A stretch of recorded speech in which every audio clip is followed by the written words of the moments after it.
Bienvenue une fois encore au centre de l'éveil spirituel et consciencieuse. Une fois encore ici, Maître Brana, pour essayer d'étayer nos aspirants sur la question de la polygamie et de la chimie sexuelle. Alors la question qui nous revient est de savoir si, étant polygame, on aurait des problèmes si la polygamie était-elle interdite spirituellement de par la loi de l'alchimie sexuelle. Alors, nous commençons ici par déjà décrire ce que c'est que l'alchimie sexuelle. L'alchimie sexuelle est le fait d'échanger des énergies sexuellement et c'est les moments les plus... c'est le moment de la vie où nous devenons plus ou moins un avec notre être supérieur. Quand on émet l'orgasme, quand on atteint l'orgasme, c'est le moment, hormis le moment de méditation intentionnelle et concentrée, où nous devenons un avec notre nature supérieure. Le sexe, le coït ou encore notre moment d'orgasme est l'instant où nous nous connectons avec notre être supérieur. Cela veut dire que c'est l'instant où nous ne pensons plus à rien, nous ne sommes plus dans notre corps en quelque sorte. Nous ne nous souvenons plus de rien et donc nous devenons un avec les hautes sphères. Cela dit, c'est pour ça que c'est dans ces moments-là généralement qu'on crée beaucoup. Pour ceux qui le savent ou encore pour des personnes qui ont été initiées, c'est le moment qu'on utilise donc pour créer à défaut. Généralement, c'est dans la méditation que nous le faisons.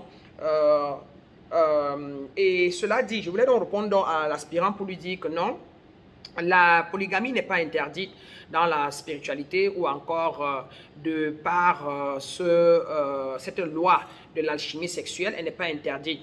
Alors, que vos deux femmes soient fidèles à vous ou qu'elles ne soient pas, tout dépend de ce que vous recherchez. En temps normal et pour être honnête, pour pouvoir conserver vos énergies, généralement, nous disons à nos aspirants ou aux personnes, les mystiques savent qu'ils sont les seuls à pouvoir contrôler leur énergie s'ils restent casés sur eux-mêmes. Et ils savent quoi faire, quoi ne pas faire et quoi éviter pour conserver leur énergie et être sûr de cela. Qu'à cela ne tienne, si vous avez une compagne, vous avez des épouses, comme dans votre cas, vous parlez de deux femmes, arrangez-vous juste à communiquer afin qu'elles vous restent fidèles et qu'elles conservent leur énergie et qu'elles ne soient pas, comment on appelle ça encore,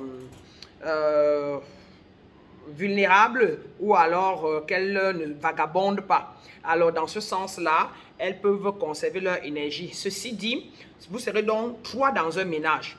Si vous avez donc vos deux épouses et que les deux eux aussi travaillent leur énergie de manière à les élever, il n'y aura pas de problème. Mais si vous avez une, par exemple, qui est peut-être haineuse, qui est peut-être qui a beaucoup de ressentiment, qui est peut-être jalouse, qui émet des énergies négatives dans son entourage ou en elle-même, qui ne croit pas en elle. Et peut-être l'une d'elles croit beaucoup en elle, sait qui elle est très positive, peut-être au même titre que vous. Alors, celle qui est haineuse, qui est négative, qui ne sait pas qui elle est, qui a peur de la sorcellerie, etc., peut vous amener des énergies négatives. Ça veut dire que toute une journée, par exemple, elle passe son temps à avoir des ressentiments envers sa tante et elle pense négatif, elle pointe moins 100, moins 40.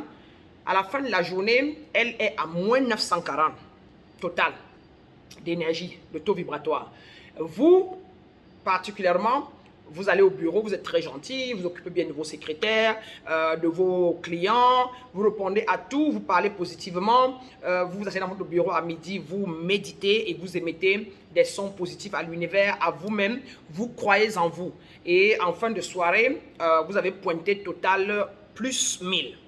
Votre deuxième épouse, quant à elle, pareil, elle fait du sport, elle fait peut-être du yoga, elle médite, elle aime la musique et elle est toujours gaie dans sa peau, elle croit en elle, elle a peut-être fait le développement personnel ou le développement spirituel, elle a une idée de qui elle est, donc elle n'a pas de ressentiment, etc. Et elle pointe un peu, peut-être un moins 100 dans la journée, mais totalement, elle pointe plus 1000 aussi. Donc, elle a peut-être eu quelques idées négatives et tout ça là. Donc, en fin de soirée, moins 100, plus 1000, elle est à plus 900.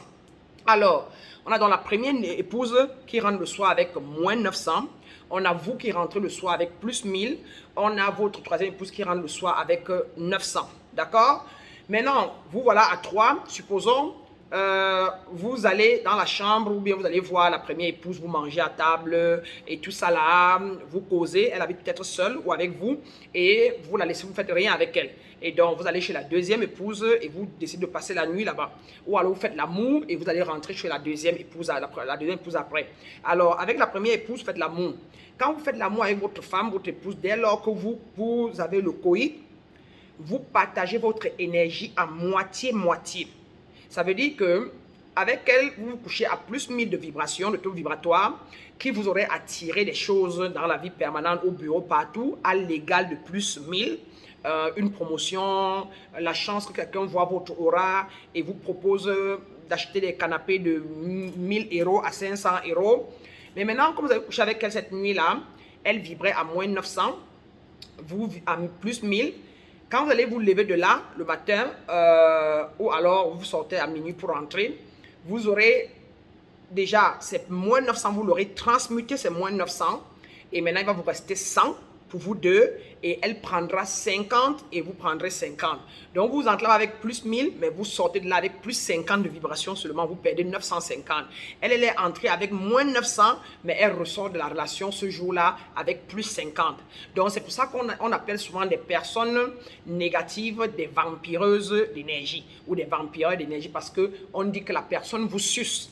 Et on appelle les émetteurs d'énergie comme nous des personnes qui transmutent la négativité des autres. Quelqu'un vient chez moi malade, il sort guéri. Quelqu'un vient chez moi étant tellement triste et tout, il sort guéri. Quelqu'un regarde ma vidéo n'étant pas heureux du tout, je lui transmets des énergies positives, je lui transmets plus 1000. Et lui qui est venu regarder mes vidéos avec moins 900, en me regardant, m'écoutant et penser à moi et voir mon image, la personne m'envoie ses moins 900 et récupère de mon image moins 1000. C'est du magnétisme. Donc, alors, vous êtes donc là avec 50 et rassurez-vous, si vous rentrez chez la deuxième femme peut-être à minuit pour dormir, vous êtes surpris par exemple que vous arrivez, elle est plutôt un peu agressive parce que votre taux vibratoire a baissé, mais vous ne savez pas pourquoi.